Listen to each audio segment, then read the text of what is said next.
so grand. From the reaches heights to Tour de France, you conquer every land with courage and resilience. سلام كم يتخونوا كبرات تخطات تي سي ام اكسترا شو لتوزينا سبورت حزنا لكم قريبنا لنا نمكتت عليكم بخبرين عدم ኣብዚ ክሳብ ሕጂ ዝተኻየደ ግጥማት ፕሪምየር ሊግ ዓዲ እንግሊዝ ጌናት ነታ ዋንጫ ምልዓል ዝህሉ ናይ ሃተምተም ስርሒት ይቕፅል ኣሎ። ኣብዚ ሸውዓተ ናይ ዙርያ ፀወታታት ከዓ ዝተረኣየ ፍልሊ የለን። እንተኾነ ግን እተን ኣብዚ እዋን ብምኽንያት ሃገራዊ ፀወታታት ወርሒ ጥቅምቲ ተፃወተን ናብ ሃገሮም ሰደዳ መራሕቲ ክለባት ዝመፅእ ግጥመነታት ፅዋእ ንኽዓትራ ዝኽእልን ተፃዋታይ ክፍለጥ እዩ። ትሕቲ ምሕደራ ኣርነ ስሎት እትርከብ ሊቨርፑል ከዓ መሳጢት ኮይና ዘላ ድሕሪ የርገን ክሎፕ ቀያሕቲ ዳርጋ ውላ ሓንቲ ስዕረት ትበሃላ የመስገቡን ዘለው ሓይለ ወሰን ተፃወትታ ጋንታ ከዓ ብሉፅነታ ምርኣይ ኣለው። ድሕረን ስዕባ ብሸቶታት ኤርሊንግ ሃላንድ ትምራሕ ቻምፒዮን ማንቸስተር ሲቲን ዝያዳ ኣብ መስመር ምክልኻል ንዝመስላ ዘይረኸበት ኣርሰናልን ቸልሲ ኣስቶን ቪላ ኒውካስትል ብወገነን ዋላ እኳ ተስፋ ዝቆርፁ ውፅኢት እንተሃለውን ካፕቴን ጌና ዝመፅእ ነታ ፅዋእ ክዓትራ ተባሂለን ተስፋ ዝተነበረለን ምዃንን ግን ኣይተኸልከላን። እዚ ኩሉ እናኾነ ግን ዓይነት ውልቀ ተፃወትዮም ዝያዳ ጎሊሖም ክረኣዩ ዝብል ዛዕባ ይለዓል ግድን እዩ። ከም ዝፍለጥ ፊል ፎደን ናይ ዝሓለፈ ዓመተ ስፖርት ብሉፅ ተፃዋታይ ፕሪምየር ሊግ ዝወሃብ ሽልማት ምዕዋቱ ኣይርስዕን። ኣብዚ ሒዝናዮ ዘለና ዓመተ ስፖርት ግን ዝሕሊሉ ጀሚሩ ምህላው ኣብዚ መፅእ ሓዲስ ዘው ዝደፍእ ተፃዋታይ ከም ዝረአ ይሕብር። ነዚ ምርኩስ ብምግባርካ 10 ተፃወትን ብሉፅ ተፃዋታይ ፕሪምየር ሊግ ዓዲ እንግሊዝ ኣብ መፋረቕ ናይዚ ወቕቲ ክበቕዑ ይኽእሉ እዮም ብዝብል ዝርዝር ወፂኦም ኣለው። ሙሉእ ትሕዝትኡ ተኸታተሉ።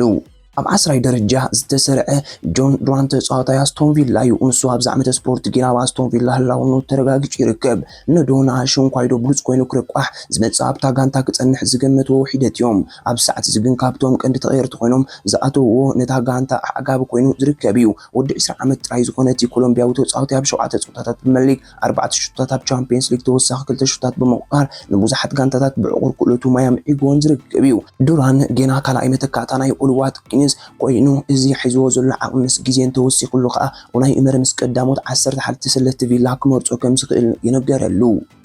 ታሽዓይ ራያን ግራቨንበርች ልዕሊ ማንም ደገፍቲ ሊቨርፑል ኣብ ዩሮ 2024 ዝረኣየ መሳጥ ፀወታ ማርቲን ዙቢሜንዲ ንግዛእ ሓሳብ ድሕሪ ምቕራቦም እሞ ከም ትምኒቶም ግን ድላዮም ድሕሪ ዘይምኸዱ ኣዒንቶም ከዝሩ ዝተገደድሉ እዋን ንራያን እዮም ኣብ ራዳሮም ይእትዮሞ። እዚ ሆላንዳዊ ዋላ እኳ ፅንዓት ዝግብኦ ንፍቱዕ ፀዋታይ ምዃኑ ንፁር እንተኾነ ኣብ ኣንፊልድ ኣብ ዝነበሮ ናይ መጀመርታ ዓመተ ስፖርት ከም ተስፋ ዝተሓደረሉ ብክልቲኡ ኣንፈት ምንቅስቓሳቱ ድሩት ኮይኑ ይቐሪቡ። ይኹን እምበር ስሎት ምስ ግዜ ኣብ መሰረት ማእከል ሜዳ ዓብ መንቋሕቋሕታ በቲ ወዲ ሃገሩ ካብ ዝርከብ ሓፂር ኣይገበረን።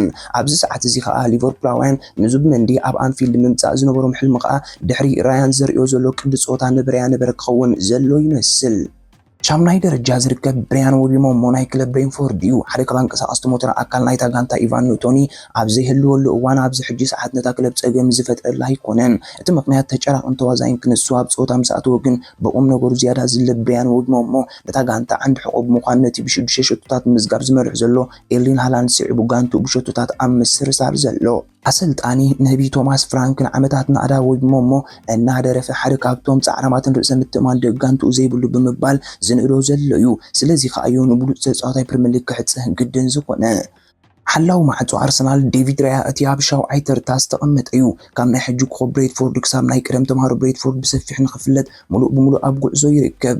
ኣብዚ ዓመተ ስፖርት ዘመዝግቦ ድምቀት ኣብ ስታዲየም ኤምሬትስ ዝገበሮ ናይ መጀመርያ ዕዮ ዝነውሕን ዝያዳ ዝነቕን ክኸውን ይኽእል እዩ። ተሓላው ማዕጾ ናይ ገዛርኡ ዘለዎ ጥበባት ምጥቃም ኣዝየን ሓደገኛታት ክዓሳሱ ከምክን ኣርሰናል ክብራ ክትዕቅብ ነታ ልዕሊ 20 ዓመታት ተሓልማ ዘላ ፅዋእ ፕሪምየር ሊግ ክትረብሓላ ካብቶም ዝቃለሱ ዘለዉ ሓደ እዩ። እቲ 6 ጫማ ቁመት ዘለዎ ሓላዊ ማዕጾ ኣብ ተኸላኸልቲ ኣርሰናል ከም ዘይምርኮስ ይሕብር። ከይተዛነየ ኩዕሶ ክትሓልፎ ከም ትኽእል ስለ ዝርዳእ ድማ እዞም በዓት ኩዓሳሱ ኣብ ስክዒታ የስርቆን።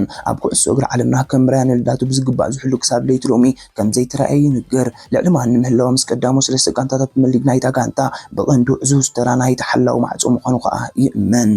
ሻድሻይ ግብፃዊ መሐመድ ሳላሕ ካብቶም ኣታዊ ወፃኢ ብቕዓት ዝረኣየሎም ግን ከዓ ውፅኢቱ ፀብለት ዝበለ ሓደ ካብቶም ኣገደስቲ ተፃወትቲ ሊቨርፑል እዩ። እቲ ጎራሕን ኩዕሶ ካብ ስራሕ ወፃኢ ማለት ኦፍሳይድ ከይትኸውን ዝያዳ ሓሊኑ ፀወታ ጥቃዓይ ኣብ ሜዳ ኣንፊልድ እግሩ ካብ ዘንብር እንዳሓር ካብቶም ጎሊሖም ዝተረኣዩ ሳላሕ ካብ 7 ፀወታታት 4 ሾታት 4 ሾቶ ዝኾነ ቀረባት ኳዕሳሱ ብምክያዱ ድማ ንብሉፅ ተፃዋታይ ብኸመይ ክሓምቕ ክብሉ እዮም ምስ 10 ቀዳሞት ዘርዚሮሞ ዘለው።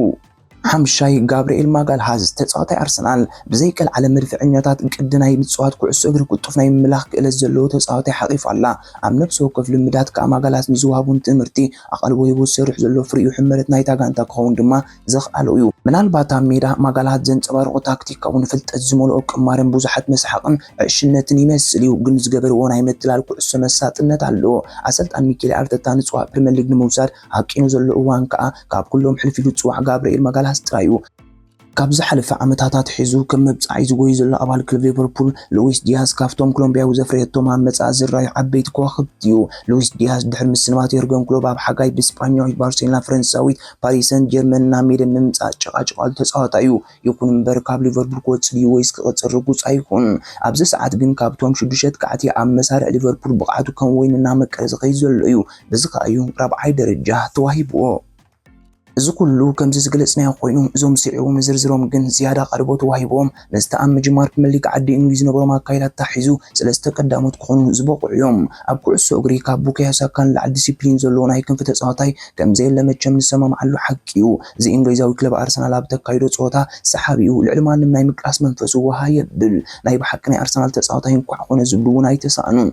ኣብ ደጋዊ ክዳድናን ግዝያዊ ናብራን ዘይግደስ ሳካ ውሽጠ ዝሓሰባት ዘለዎ በሊሕ ተጻዋታይ እዩ። ሽዑ እኳ ውዲ 23 ዓመት ቡካዮ ሳካ ኣብዚ ዓመት 2 ሹታት ዘመዝገበ ተጻዋታይ ብምዃኑ ክንደይ ናይ ብሉጽ ተጻዋታይ ከይስመ ዝብሉ ይሰኣኑን እዮም።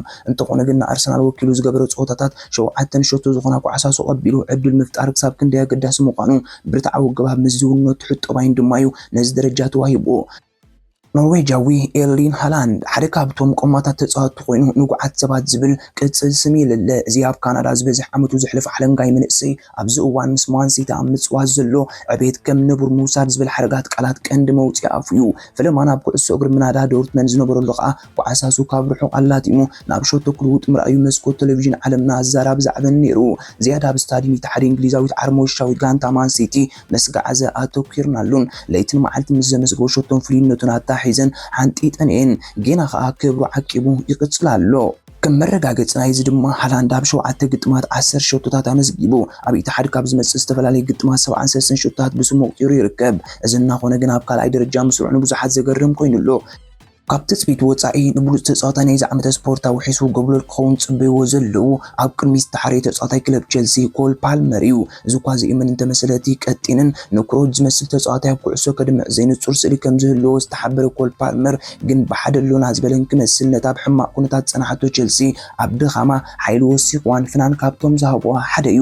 እቲ ሓለንጋይ እንግሊዛዊ መንእሰይ ኮል ፓልመር ክወሰን ሰበረ 4 ሾቶታት ኣንጻር ብራይተን ዘመዝገበ ጸወታ ብዓብዩ ዝጥቀስ እዩ። ብዘይ ዝኾነ ቅድመ ኩነት ንብሉጽ ኣብ ሊግ ፕሪምየር ሊግ ዓዲ እንግሊዝ ክበጽሕ ይኽእል እዩ ዝብል ትንበያ ምክንያት ኮይኑ እዚ ድማ ነታን ዝሓለፈ ዓመታት ኣብ ቅልውላውን ህውከት ዝነበረት ጋንታ ሞራላ ዝበረኸን ነታ ናይ ቅድም ጋንቱ ማንቸስተር ሲቲ ድማ ሓቡኡ ዓቕሙ ዝፈተሸን ብምዃኖም እቶም ተንተንቲ ናይ መጻኢ ዝበለጸ ተጻዋታይ ክኸውን ይኽእል እዩ ዝብል ገምጋም ሂቦሞ ዘለዉ።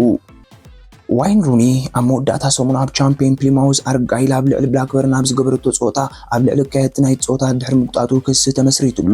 እዚ ሓለቓ ጋንታ እንግሊዝ ማን ዩናይትድ ነበር ኣብ ካልኣይ ዲቪዥን ናይ ምሕደራ ኩዕሶ ህይወቱ ንምዕባይ ኣብ ምጽዓር ይርከብ። ኣብ ኣዝዩ ለጠቕ ዝበለ መሳሊ ጸንሓቶ ፕሊማውዝ ናብ ቅድሚት ንምምጻእ ከዓ ኣብ ሓያል ጻዕሪ ይርከብ። ዝተሓዋወሰ ጅማሬ ድማ ነይርዎ።